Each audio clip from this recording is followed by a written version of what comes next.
Hi mga Lodi, good morning. Ngayon pag-usapan natin itong Satoshi mining application. So talagang may nag-send sa akin yung mga hinanap ko nung nag-live ako. So ito yung explorer nila. Makita mo yung mga transaction ay nasa testnet pa lang sila. So masasabi ko dito isa siyang blockchain project. Medyo complicated kung ano yung mga protocol na ginagamit nila. So makita mo yung ginawa nilang illustration dito. Dito mo maintindihan ano yung klaseng consensus ang kanilang ginagamit. Nagsama-sama ito gamit nila yung proof of work para dito sa tinatawag nilang delegated hash power. So dito sa side nito, okay, meron talagang mga BTC miners. So ang nangyayari ngayon kaya nakaka-receive tayo ng mga paunti-unting Bitcoin kasi meron talagang mga miners. So I'm not sure kung yung core daw, meron talaga silang dedicated na mga GPUs or ASIC na nagmamine ng Bitcoin sa kasalukuyan. Kasi nga, nagbibigay sila ng Bitcoin din, di ba? Now, makita mo dito, pag Bitcoin miners, meron ding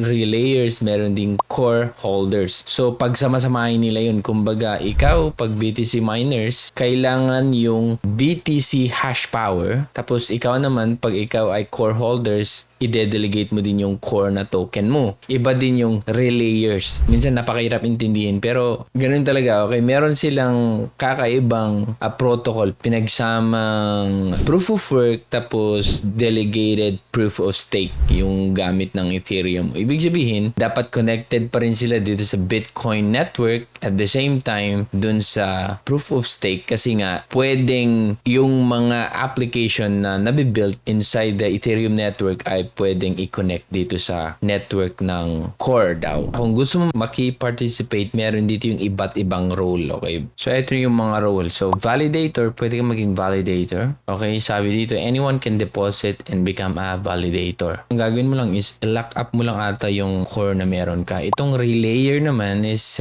anyone can deposit and become a relayer. Same lang din, pwede kang mag-apply as long as, syempre, merong lock up period na mangyayari dito sa relayer. Ang BTC miners is that syempre kailangan connected ka sa Bitcoin network at meron ka sigurong computer na malakas para makapagmina. I think sila na yung gumagawa dito sa ngayon, yung core DAO. Sila yung may mga dedicated talaga na machines for Bitcoin mining. Kasi hindi mag-work itong kanilang consensus pag hindi sila connected dito sa Bitcoin network kasama yung Bitcoin network o yung proof of work dun sa kanilang protocol. So itong core holders, syempre pag i-delegate mo yung core mo, pwede ka ding sumali. Saka meron silang verifiers, validator election, hybrid. So maraming mga role na gagampanan yung mga sumali dito. So sa ngayon, not sure kung pwede ka nang mag-apply dito or pwede mo nang gawin. Kasi hanggang ngayon, nasa testnet pa lang sila, makita mo dito, testnet. Marami kasi akong nababasa na naman na sa December 12 daw is mag-mainnet na. I'm not sure kung totoo yun, pero upon checking dun sa kanilang Discord at dito sa kanilang Twitter account, wala akong makita na nabanggit nila about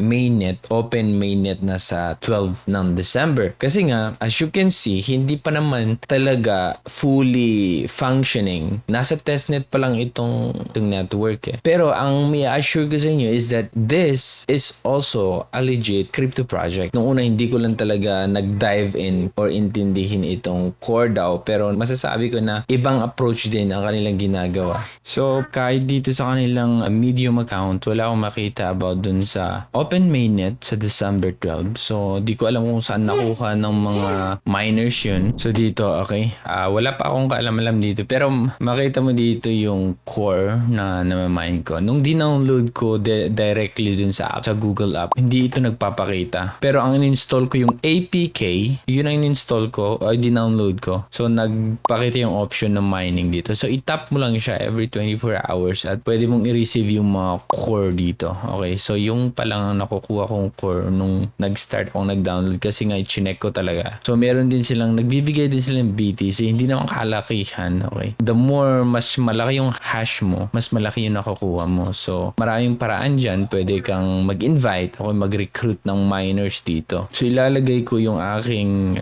link dyan dito sa video na to kung gusto nyo gamitin. So, ang mangyayari dito, pwede kong i-share ang mga to para magamit. So, minsan hindi ko pa napag-aralan itong mga hash o itong gift card. Pero, ang gagawin mo lang ata is, so isi-share ko lang to, tapos gagamitin ng friend ko, makakakuha ata siya ng hash rate, okay? Pag na-share ko yung gift code na yan. So, ganun lang. Ang makukuha niya is 30k. I think 30k. So, dito wala pa akong na-invite kaya hindi ko nakakuha itong 150k na hash. So, kung sino yung maunang tatlong gamit dun sa link ko, mabibigyan kayo ng 50k hash. So, wala pa akong na-invite dyan. Okay? So, yan lang ang core mining. Ngayon, masabi ko dito, isang project lang din na kung saan gusto ng decentralization. Yun nga lang yung kaibahan is that talagang totally parang Bitcoin kasi hindi mo kilala yung mga nag-operate dito, yung core DAO. Ngayon, pagpupunta ka dun sa kanilang total supply, I think total supply is 2 billion. 2 billion core ang total supply ng core. Pero eto na naman sasabihin ko sa inyo, ito ay isang project na kung saan makita nyo naman na nag-start lang din sa testnet pa lang, ang validators nasa 7 pa lang. Syempre gusto din nilang i-work out to kasi nakakita ko meron naman siyang future in terms of like decentralization, in terms of magagamit siya sa Web3 kasi yun yung parang goal nila eh. Pero di ko pa nakikita yung mga projects na pwedeng connect dito. Not sure kung meron ng mga projects na pwedeng connect dito sa core DAO, sa network, or mag-create ng mga ibang applications, iba-ibang applications dito sa core DAO. Pwede din naman kasi EVM compatible sila. Yung mga projects na nagagawa dun sa Ethereum network, pwedeng easily matransfer nila dito sa network ng core DAO. Okay? Ito, ang dami pa rin ng hype din kasi dito, okay, na sinasabi sa December 12 daw yung open mainnet and meron na nakaset na price. Pero pag i-visit mo yung kung ano yung sinasabi ng core DAO, yung talagang nagmamanage dito, walang mga ganong update. So, ayan lang masabi ko dito kasi ang daming nagpapareview sa akin dito. Isa akong miners, okay? Alam ko itong project na to magsasucceed as long as maraming papasok or lalaki pa yung community. Kasi nga, the more people nasasali sa network, the more mas strong yung network. Okay, so makita nyo naman dun sa kanilang testnet, nasa 7 active validators pa lang and that's not enough para i-secure yung network ng core. So, kailangan pa ng mas maraming mga participant dito sa project nito para mag-succeed. Ang masabi ko is it's a legit blockchain, legit network na kung saan pwedeng sumali yung mga tao. Especially yung mga taong nag-aaral ng blockchain or gustong matuto sa cryptocurrency na hindi mo nagagastos ng pera. Ito yung mga paraan para ma-check nyo kung paano mag-work ang blockchain. You can read their white paper, intindihin mo kung ano ang ibig sabihin ng cryptocurrency at makita mo yung protocol na ginagamit nila dito. So, kung gusto nyong sumali, download nyo lang through APK. Pa sa akin sa sitwasyon ko. Pero pag possible naman sa inyo, i-direct kayo dun sa Google Play Store at nagpapakita yung mining, then you're good to go ka na.